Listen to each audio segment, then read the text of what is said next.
For your chance to win these 5 books, stick around to the end of the video. What's up, gang? It's your buddy B. Welcome to my channel, B's Comics and Collectibles. And this is episode 1 of the Comics on Cannabis show. We're going to smoke some bud, talk some comics, talk about some pop culture. But of course, we've got to start with the bud we're going to be sampling. And tonight we have Limelight, brought to you by the EDISON Cannabis Company. It is a sativa with approximately 20% THC level. Let's see what it looks like. There's our packaging. Relevant THC levels.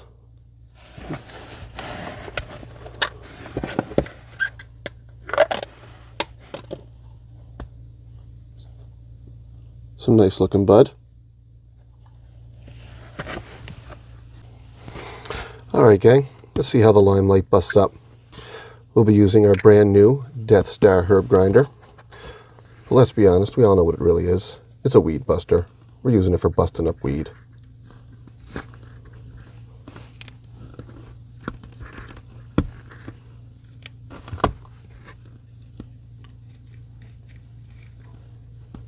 Get it all stuffed in there. It's nice. Turns easy. The magnetic seal is tight.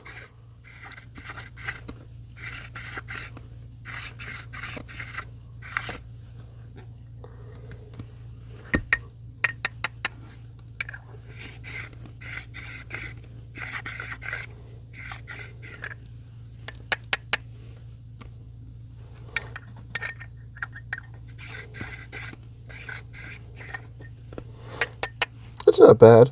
I'll be honest, I actually prefer the chambered level grinders. That way everything just drops through its proper holes. It's not bad.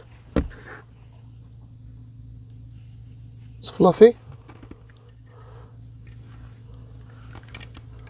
This set of teeth and screen actually come out for THC collection.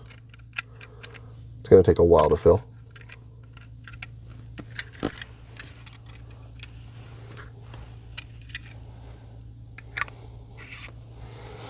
Alright, let's get this rolled. Alright, we've got some rolled. I've got my tea.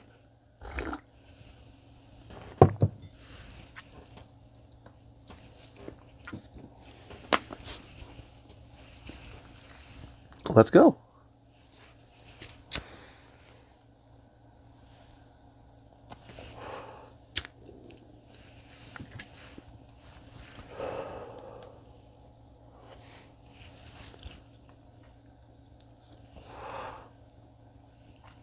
Tastes nice, smooth.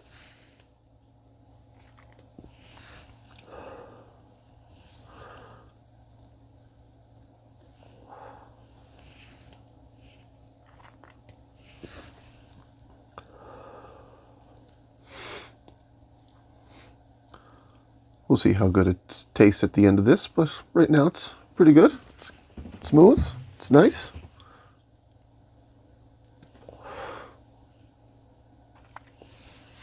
So, let's talk about some pop culture.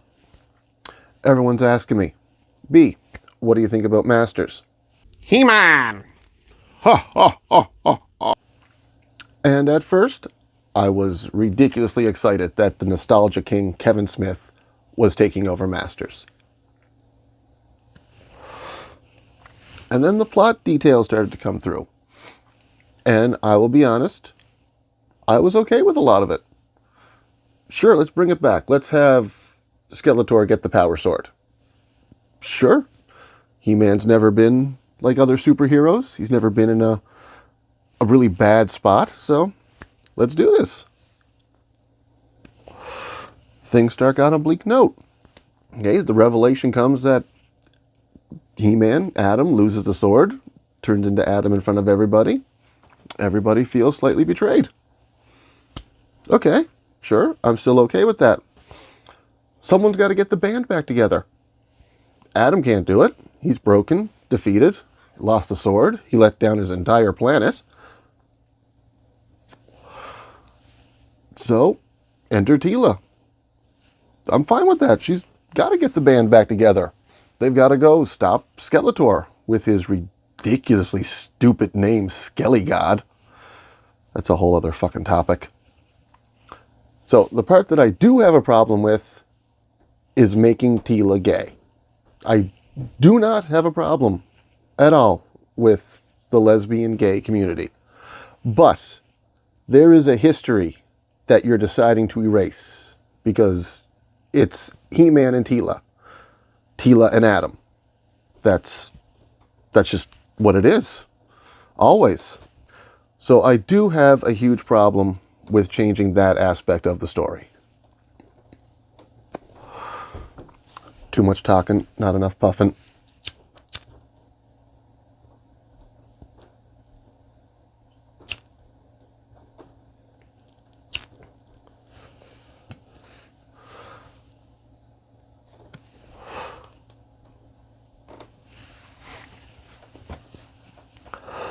But being an old school Masters fan, I will give it the benefit of the doubt and look forward to seeing Masters on the screen again.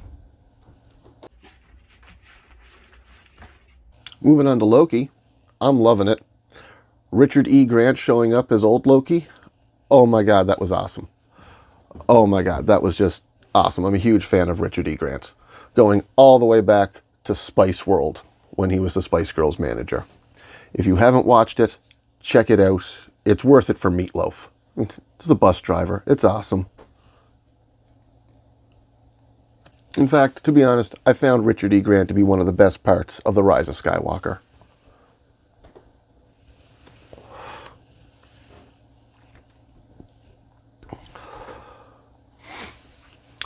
Fun thing about doing this is that it makes it easier to jump from topic to topic to topic.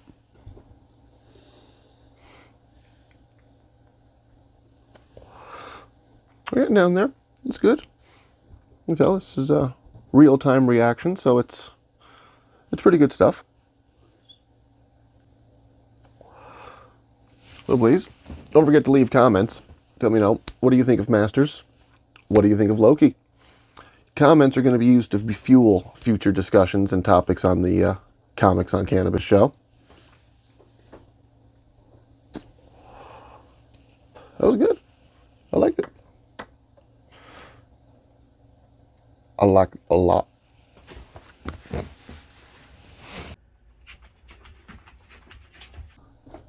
Oh, now that that's down, I'm excited for this.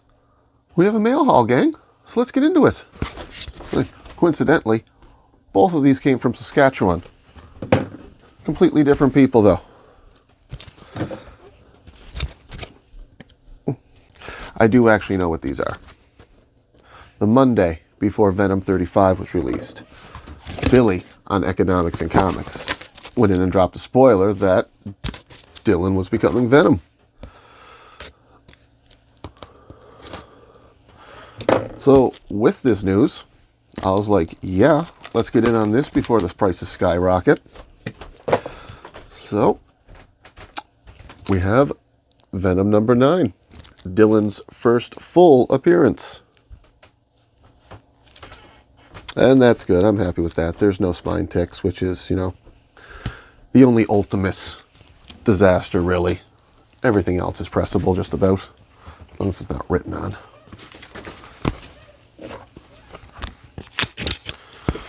And this one will be number 7.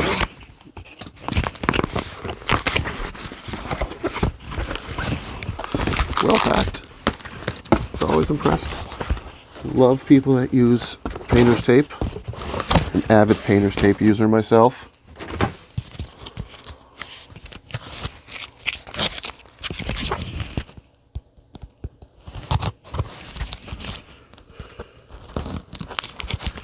Cut some of the bag on that one. And number 7.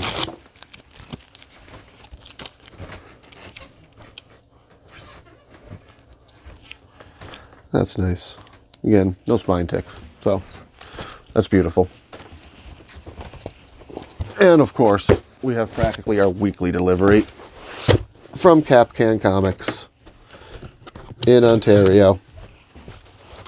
Highly recommend. Warren and the Can crew. They're just awesome. Buy from them.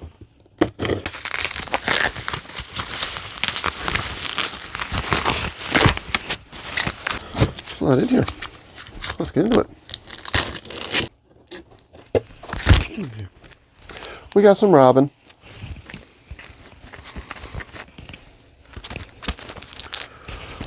Basilisk #1.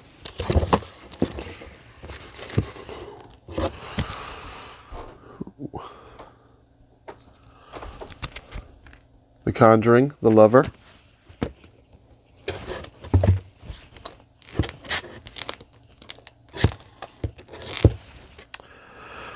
Vampirella by R.B. White. He's an amazing artist.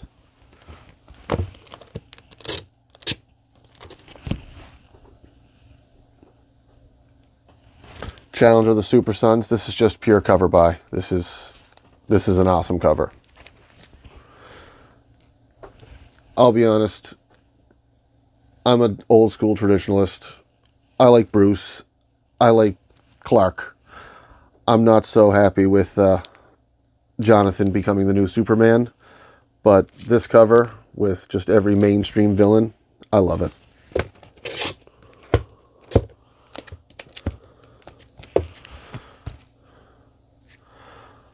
Legends of the Dark Knight, Volume 2, #1. Absolutely love this cover. Every major rendition of Batman. That's just beautiful.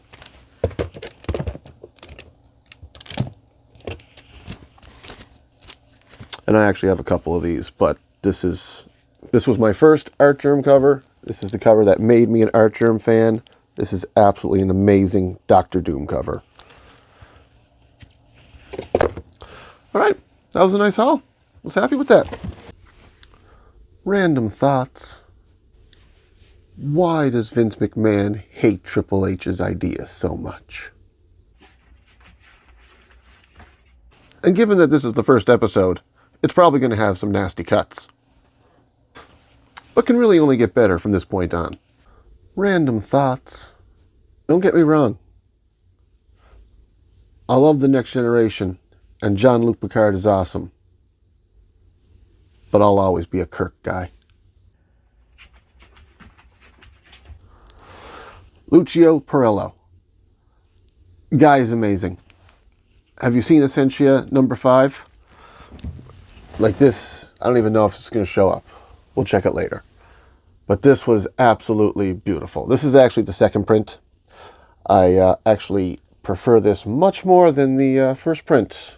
And even the other cover. I absolutely love the black and white with the red, the vibrant red dripping off the drill. That's just beautiful.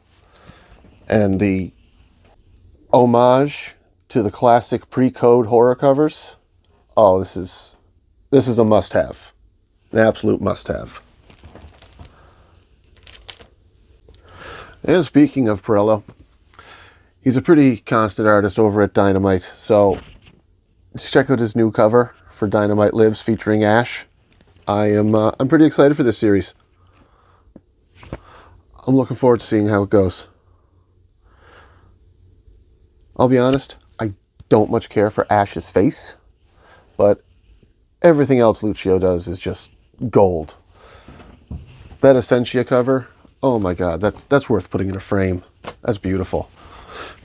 And his Joker, issue 4, man, the guy is everywhere. And there's a reason for that, because he's absolute fire. And I guess with Venom, let's talk about it. I was so happy that something happened, that Dylan became Venom. Some change needed to happen. King in Black, well, it depends on your point of view. If you were a Venom fan, then King in Black was probably absolutely awesome. Venom practically became Superman, so that was great. However, if you're just like a really good story, then, King in Black came on strong and Null just should have destroyed everybody and then just But no, we had a letdown with him just coming on strong and then fizzling out. I think that could have been drawn out a lot more. But like I said, if you were a Venom fan, then it was absolutely an amazing story. But I was so impressed with, and the way they chose to do Venom, like the chains around his hand, it's very cool looking. Very nice tribute to Venom's creator, the Todd father. And I guess with Venom, you know, being on the topic of Marvel, I really have to throw out just how incredibly impressed I have been with Alien. Like, I thought Marvel and Disney were just absolutely going to just ruin it. Just, you know, bring it down and change it somehow. I mean, don't get me wrong. You know, here's the Momomo version here. You know, whatever this is is probably pretty fucking stupid. Just doesn't need to be. But, you know, we'll ride it out. We'll see how it's going. But, you know, they didn't change them. And after issue 1, you know, it flowed like an Alien story. I am super impressed, super happy, and super excited to see where this goes. They managed to pull off a sequel, a spin-off, and a reboot all in one. Like, you know, what happened in the first 2 Alien movies has happened. Ripley's in cyber sleep right now on her way to that prison colony planet. And this is what's happening on another side of the universe. So I absolutely love how they incorporated everything. I was super impressed how they did not ruin it. And remember, the next time you're walking through your local cannabis dispensary, not sure what to get, give LIMELIGHT by the EDISON Cannabis Co. a try. I enjoyed it. Thought it was smooth. You might too. We got a naughty pack of covers to give away, gang. This one, okay, we got 4 naughty covers. We got Essentia, cover A. Essentia, second print. Money Shot, Jen Pardell cover. Essentia, cover B. And You Promised Me Darkness, the nude variant. Hey, for your chance to win, comment your like number, and next week on episode 2 of the Comics on Cannabis show, we're going to name drop a winner. And if you have any recommendations, drop them in the comments, and we'll see if we get a chance to review them. All right, gang. Thanks for hanging out. I had fun. I hope you did. We had some tea with B. Smoked some smoke. If you had any enjoyment at all, I encourage you to hit the thumbs up, hit the subscribe, leave a comment. We're going to drive some conversation and discussion, some fun topics for next week. And I will see you on episode 2.